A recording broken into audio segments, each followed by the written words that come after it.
Vote हमारा, राज तुम्हारा, नहीं चलेगा, नहीं चलेगा। इस नारे का चरितार्थ पता है हम ही लोगों को? इस नारे का चरितार्थ है कि इस देश की जो बहुसंख्यक आबादी है, जो बहुजन आबादी है, उसके पास वोट का अधिकार है और इस वोट के अधिकार से राज उसका चल रहा है और हम अपने वोट का यूज भी नहीं, अपने हित के लिए नहीं कर पा रहे। क्यों? आखिर उस 50% आबादी का वोट कहां जा रहा है? इम्प्लीमेंट होंगी, इसलिए अपने घर की स्त्री को भी निकालिए, उसको देश की पूंजी समझिए, उसको सिर्फ ऑब्जेक्ट मत समझिए। किस वजह से आ रही है? अगर लोग कहते हैं, हम सभी लोग डिस्कशन करते हैं कि ईवीएम जब तक नहीं हटेगी तब तक कोई पार्टी आ नहीं सकती सत्ता में, ना केंद्र में ना स्टेट में।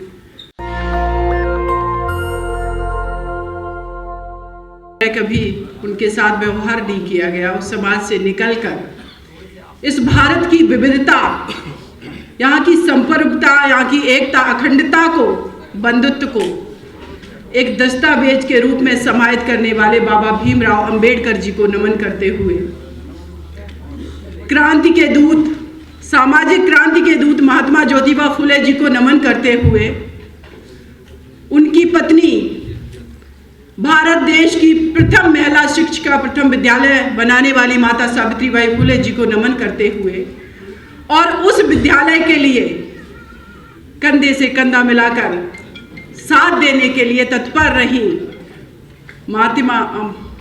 फातिमा शेख, जिन्होंने अपनी जमीन दी, ऐसी माता को नमन करते हुए, तमाम मसीहाओं को नमन करते हुए, जिन्होंने जाति, धर्म, लिंग भेदभाव से ऊपर उठ करके इस भारत को वाकई में एक समृद्ध भारत बनाने के लिए कोशिश की, ऐसे हमारे महापुरुषों को नमन करते हुए आज इस ओबीसी महासभा के तत्वाधान में जिस कार्यक्रम का आयोजन किया जा रहा है वो है माता सावित्रीबाई फुले की जयंती।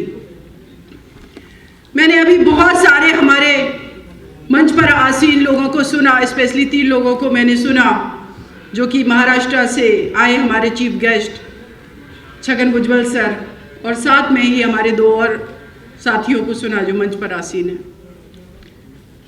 देखिए, एक चीज क्लियर कर देना चाहती हूँ, माता सावित्रीबाई फुले जी की जयंती है। देश की 50% आबादी जिनकी प्रथम आवाज बनी, जिनकी शिक्षा, स्वतंत्रता, हर चीज के लिए उन्होंने आवाज उठाई, लेकिन इस सभागार में 50% तो छोड़िए, शायद 1% भी महिलाएं नहीं हैं। तो मैं एक चीज पर बैठी बैठी विचार कर रही थी यहाँ पर कि आखिर इस मंच की जब मैं अध्यक्षता कर रही हूँ, बातें सच बोलूंगी, कड़वी लग सकती हैं तो लग जाए। मैं ये सोच रही थी कि जब मैं इस मंच की अध्यक्षता कर रही थी, जब मैं आई, तो आखिर जो चेयर बीच में पड़ी हुई थी अध्यक्ष की, वो ऑक्यूपाई किसने कर ली? ये एग्जाम्पल मैं दे रही हूँ, मुझे बुरा नहीं लगा, लेकिन मैं ये बताने की कोशिश कर रही हूँ कि वो कुर्सी किसने ऑक्यूपाई कर ली। तो मैंने कई एक बिंदुओं पर विचार किया। वो कुर्सी उन्होंने ऑक्यूपाई कर ली जो हमसे पहले आ गए थे, भले ही हमारा उस पर अधिकार था। वो कुर्सी उन्होंने ऑक्यूपाई कर ली, उस पर विराजमान हो गए जो सुबह जल्दी उठे होंगे, स्ट्रेटजी बनाई होगी और आकर के बैठ गए होंगे। इस देश के अंदर जितने भी आंदोलन चल रहे हैं, जितना भी सामाजिक ताना बाना स्ट्रक्चर है, तो किसी ने तो ये प्लानिंग पहले कर ली होगी, इसीलिए वो सत्ता में आसीन है। आबादी हम लोगों की ज्यादा है इस देश के अंदर, करीब 90% आबादी है ओबीसी, एससी, एसटी, माइनॉरिटी की। हम बार बार ब्लेम करते हैं, हमारा आरक्षण ले लिया, हमारे साथ भेदभाव किया, हम अभी तक एक नहीं हो पाए, हम सत्ता में नहीं पहुंच पाए, हमारे साथ निरंतर भेदभाव हो रहा है। और फिर मंच से नारा लगता है, वोट हमारा, राज तुम्हारा, नहीं चलेगा, नहीं चलेगा। इस नारे का चरितार्थ पता है हम ही लोगों को? इस नारे का चरितार्थ है कि इस देश की जो बहुसंख्यक आबादी है, जो बहुजन आबादी है, उसके पास वोट का अधिकार है और इस वोट के अधिकार से राज उसका चल रहा है और हम अपने वोट का यूज भी नहीं, अपने हित के लिए नहीं कर पा रहे। क्यों? इसके पीछे कारण क्या है? मेरा यह मानना है कि वाकई में कोई भी समाज, कोई भी देश संस्था। 2-3 चीजें अगर उसके अंदर है, नंबर 1 ईमानदारी, नंबर 2 एकजुटता, यूनिटी, नंबर 3 ऑर्गेनाइजेशन आपका, और नंबर 4 है प्लानिंग, उसके बाद उसका इम्प्लीमेंटेशन। लेकिन मैं तो आधी आबादी हमारी तो यहां पर है भी नहीं, लेकिन मुझे अच्छा लग रहा कि आप लोग शांतिपूर्वक मुझे सुन रहे हैं। और शायद हो सकता है मेरी बात मेरे पहले भी का कड़वी लगे। मेरे भाइयों, इस देश का नेतृत्व जो लोग कर रहे हैं आज, और देश आजाद होने के बाद करते आए हैं, आखिर कुछ तो उसको मैं तो स्ट्रेटजी कहती हूं, क्योंकि अगर वो षड्यंत्र कर रहे हैं तो हमने उनका षड्यंत्र को अभी तक तोड़ क्यों नहीं पाया, जब हमारे पास वोट भी है, हमारे पास हमारी आइडियोलॉजी भी है, और हमारे पास हमारे देश के अंदर ऐसे महापुरुषों की आइडियोलॉजी है जिसको हम भारत ही नहीं वैश्विक पटल पर दावे के साथ कह सकते हैं कि हम उस देश की आबादी को रिप्रेजेंट कर रहे हैं जो मानवता की बात करते हैं। किसकी बात करेंगे? बुद्ध की, जिन्होंने समानता की बात की। किसकी बात करेंगे? अपने महापुरुषों की, बाबा साहब भीमराव अंबेडकर जी, जिन्होंने भारत का जब संविधान लिखा तो उसमें जाति, धर्म, भेदभाव हर चीज से परे जाकर के उन लोगों को भी अधिकार दे दिया समानता का, जिन लोगों ने इस देश में बहुत बड़े समय तक और निरंतर भेदभाव किया। आप सोचिए कि हम लोग किस जगह से आते हैं और क्या हमारी बिलोंगिंग्स है। हमें गर्व होना चाहिए अपने आप पर। आज माता सावित्रीबाई फुले जी की जयंती है, मुझे यहाँ आमंत्रित किया गया, मुझे अच्छा लगा, और स्पेशली ओबीसी महासभा का मैं शुक्रिया अदा करती हूँ। लेकिन इस मंच से मैं एक बात जरूर कहना चाहूंगी कि देश की जब 50% आबादी है तो उसका वोट भी 50% है। आखिर उस 50% आबादी का वोट कहां जा रहा है? माता सावित्रीबाई फुले जी की हम आज जयंती मना रहे हैं। महात्मा ज्योतिबा फुले जी की बात की है, उनकी जयंती को हम सेलिब्रेट नहीं कर सकते हैं, तो क्या हमारा उद्देश्य उनकी महात्मा ज्योतिबा फुले जी की प्रतिमा को रख करके माल्यार्पण करना है? मैं वकालत करती हूं कोर्ट में, मेरे पास सबसे ज्यादा मैटर आते हैं डोमेस्टिक वायलेंस के। मैं ये जानना चाहती हूं कि महात्मा ज्योतिबा फुले जी ने, जिन्होंने उस दौर में अपनी पत्नी को घर से बाहर जाने के लिए प्रेरित किया, उस कीचड़ को सहन करने के लिए प्रेरणा दी कि तुम आज अगर ये कीचड़ सहन कर रही हो जो तुम्हारे ऊपर फेंका जा रहा, अगर आज तुम इस घर में बैठ गई तो आगे आने वाली हमारी देश की जो पीढ़ियां हैं महिलाओं की, वो शिक्षा से वंचित रह जाएंगी। वो लड़ाई लड़ने के लिए प्रेरित किया। लेकिन आज मैं सोचती हूं कि आज से करीब 150-125 साल, पौने 200 साल पहले एक व्यक्ति इतना प्रोग्रेसिव माइंड का पर्सन था, महात्मा ज्योतिबा फुले जी इतने प्रोग्रेसिव माइंड थे कि उस दौर में जब स्त्रियों को घर से निकलने की आजादी नहीं थी, चाहे वो किसी भी समाज की स्त्री हो, उन्होंने अपनी पत्नी को घर से बाहर निकाला। लेकिन सभागार में मेरे बैठे भाई अपनी पत्नियों को क्यों नहीं ला पाते?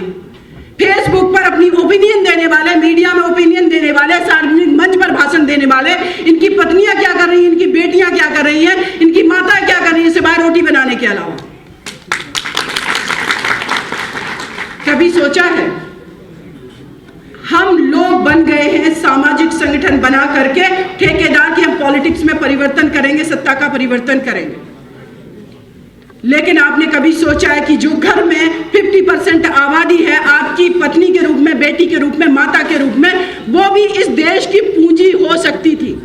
देश ही नहीं, समाज की, ओबीसी समाज की, एससी समाज की, आपकी परिवार की पूंजी हो सकती थी। लेकिन आपने अपने विचारों को सार्वजनिक करने के लिए, लेकिन आपने अपनी चीजों को स्थापित करने के लिए उसको आपने घर की 4 दीवारी में बंद कर दिया। इस देश की जब बहन जी मुख्यमंत्री बनी उत्तर प्रदेश में, वो बात अलग है कि लोग कितनी भी उनकी बात ना करें, आलोचना करें बहुत सारी चीजों पे। जब जैसे हम एंटर करते हैं उत्तर प्रदेश के अंदर, स्ट्रक्चर दिखाई पड़ता है। अंबेडकर पार्क, लखनऊ में परिवर्तन चौक बना है, वहां पर सिर्फ दलित समाज की मूर्तियां नहीं है, वहां पर हमारे सारे महापुरुषों की मूर्तियां हैं। इतनी हिम्मत किसने जुटाई? वो निडरता थी। ये बात मैं बहन जी का नाम इसलिए नहीं ले रही हूँ कि वो एक पार्टी से बिलोंग करती, मैं इसलिए ले रही हूँ कि अब एक स्त्री जब सत्ता में बैठती है तो वो ये सब करके दिखाती है। राजनीतिक लड़ाई आप लोग लड़ रहे हैं, पार्लियामेंट में भी जीतेंगे, विधानसभा में जीतेंगे, लेकिन आपके घर की स्त्री कैसे लड़ाई लड़े इस समाज को आगे ले जाने के लिए, आपके परिवार को आगे ले जाने के लिए, उसको तो आपने घर की चारदीवारी में बंद कर दिया है। देश की प्रथम महिला प्रधानमंत्री बनी इंदिरा गांधी जी, आज पाकिस्तान के नाम पर पाकिस्तान ये कर देगा, पाकिस्तान वो कर देगा, दो टुकड़े कर दिए उन्होंने, क्योंकि निडरता, ईमानदारी जहां रहती है। आज इस कास्ट स्ट्रक्चर की बात हो रही थी, जातियों में बांट दिया, इसने बांट दिया, उसने। स्त्री कोशिश करती है ये जातिगत ढांचे को तोड़ने का प्रेम विवाह करके, और जब वो प्रेम विवाह करने की कोशिश करती है तो क्या किया जाता है? ऑनर किलिंग कर दिया जाता है, मार दिया जाता है उसको।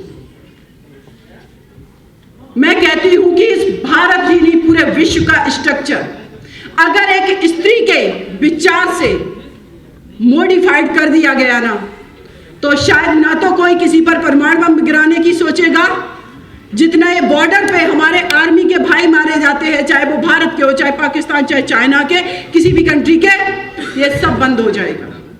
कंपैशन है उसके अंदर, करुणा है, वही तो बुद्ध कहते हैं कि कंपैशन लाइए, युद्ध से कुछ नहीं होगा। तो ये चीजें सत्ता में भी इंप्लीमेंट होंगी, और ये सत्ता में इंप्लीमेंट होंगी तो आपके घरों में भी इंप्लीमेंट होंगी। इसलिए अपने घर की स्त्री को भी निकालिए, उसको देश की पूंजी समझिए, उसको सिर्फ ऑब्जेक्ट मत समझिए। एक किसी के घर की स्त्री, जब मैंने निर्भया केस फाइट किया, बहुत लोग तो कहते हैं प्रोसिक्यूशन का केस था, मैं आज बता देना चाहती हूँ, SC ST और महिलाओं के खिलाफ मुकदमे में कंप्लेनेंट को सुना जाना जरूरी है। अगर उसको नहीं उसके एडवोकेट के माध्यम से सुना जाएगा, वो केस आगे नहीं बढ़ पाएगा। ये क्लियर करना बहुत जरूरी था। 4 लोगों को फांसी की सजा कराई मैंने। मैं आप लोगों को बताना चाहती हूँ, सुरेंद्र कोहली निठारी कांड हुआ था, आप लोग जान रहे होंगे, नोएडा में।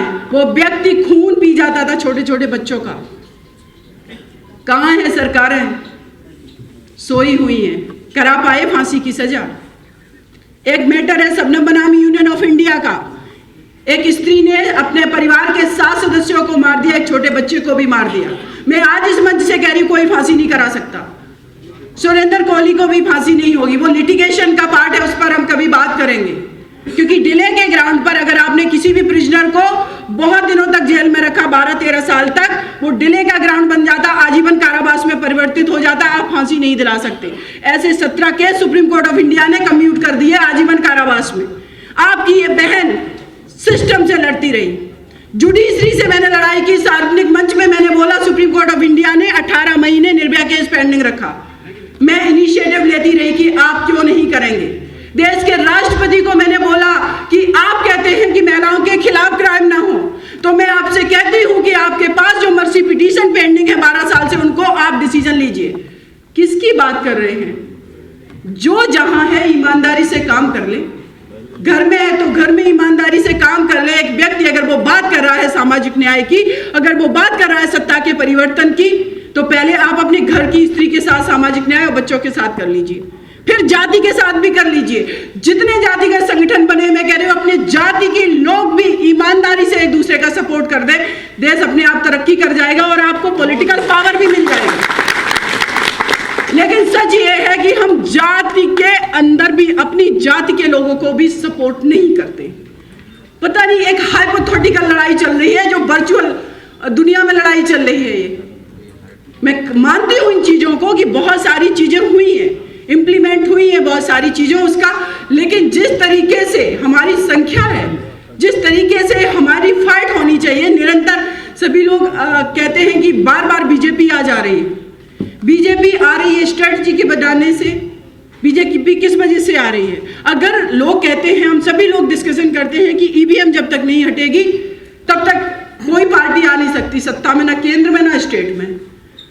तो भाई इस दिल्ली की धरती पर कभी क्या हम 10 लाख की संख्या में भी, चलो सुप्रीम कोर्ट नहीं सुन रहा है, 10 लाख की संख्या में भी हम कभी यूनाइट होकर के उतरे हैं प्रोटेस्ट करने के लिए? अगर हम डेमोक्रेटिक कंट्री हैं, अगर हमारे भारत का संविधान कहता है be the people of India की बात करता है प्रेम्बल में, तो मैं कहती हूं कि हमारी जो प्रेम्बल है, हमारा जो भारत का संविधान है, उस संविधान में संविधान को लचीला बनाया बाबा साहब ने कि अगर समय परिवर्तनशील है, अगर चीजें परिवर्तनशील है, तो देश की जनता के हाथ में वो पावर दिया है कि आप रोड पर उतरिए, आंदोलन करिए, संविधान में भी परिवर्तन किए जाएंगे। लेकिन हम क्या करवा पाए?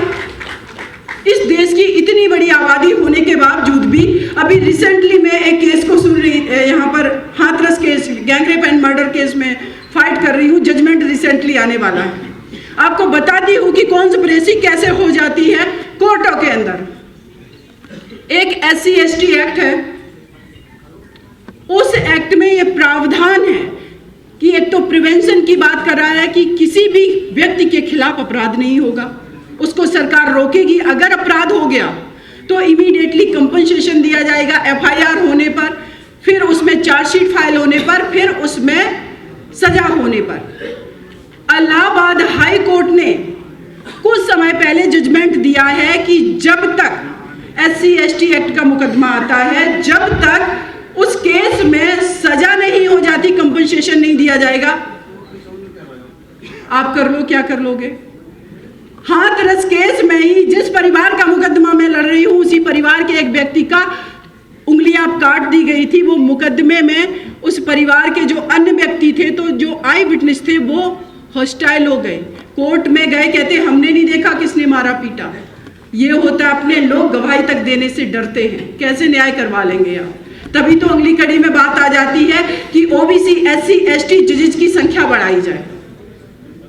कॉलेजियम सिस्टम जो है, जब NJEC का आया concept, supreme court of India ने कह दिया कि कार्यपालिका से न्यायपालिका का पृथक्करण है, आप हमारे क्षेत्र में नहीं घुस सकते, कोई कुछ नहीं कर पाया। तो यहाँ पर बैठे मेरे जितने भी भाई हैं, मंचासीन हमारे बड़े सभी लोग बुजुर्ग हैं, काफी अनुभवी हैं सब लोग, आप लोगों को ज्यादा बेटर तरीके से पता है कि कॉन्स्पिरेसी कैसे की जाती है। तो फिर उपाय क्या है? क्यों नहीं पहुंच पा रहे? कब तक हम लोग स्पीच देते रहेंगे? उत्तर प्रदेश के अंदर अभी मैं चुनावी कैंपेनिंग में थी,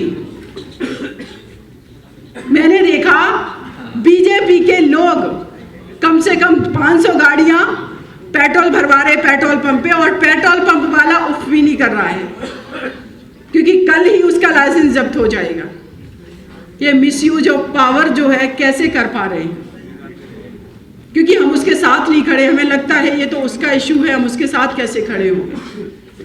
तो मेरा ये मानना है कि हम किसी दुबे तिवारी को, किसी को इंडिविजुअल तरीके से सार्वजनिक मंच से गाली देने से कुछ नहीं निकलने वाला। जितना आप गाली देंगे उतना ही मोरली वो अपने आप को जस्टिफाई करेंगे कि समाज तो हमें गाली देता है, हमने तो कभी गाली नहीं दी है।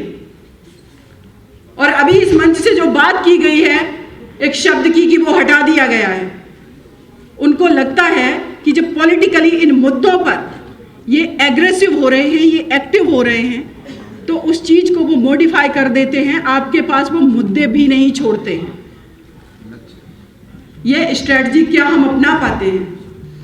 हमें अगर उनको परास्त करना है तो स्ट्रेटजी बना करके अपने वोट के अधिकार का यूज, अपनी यूनिटी, अपनी ऑनेस्टी, अपनी स्ट्रेटजी, और उसके बाद एक कदम आगे आते हैं कि तब हम एग्रेसिव भी हो जाएंगे जब ऐसा कुछ होगा। अगर ये नहीं होगा तो जैसा 70, 75, 73 सालों से चलता आ रहा है, बहुत मुश्किल है। क्योंकि इस देश के अंदर जब भी कोई भी तबका, OBC समाज हो, SC माइनॉरिटी महिलाएं आवाज उठाती हैं, तो तुरंत उसको कंट्रोल करने के लिए हक हमारा है 100% पर उसको दे दिया जाता 5%, और हम खुश हो जाते हैं कि देखिए हमारे फेवर में कर दिया गया। रिजर्वेशन की अगर बात करें, मेरा ये मानना है कि सरकारी नौकरियों में रिजर्वेशन दे दिया गया। उन्होंने उपाय कर लिया कि हर चीज का हम निजीकरण कर देंगे, आप लड़ते रहिए रिजर्वेशन के लिए। जब नौकरियां ही नहीं है तो आप क्या करोगे? अब आप लड़ो निजीकरण के लिए।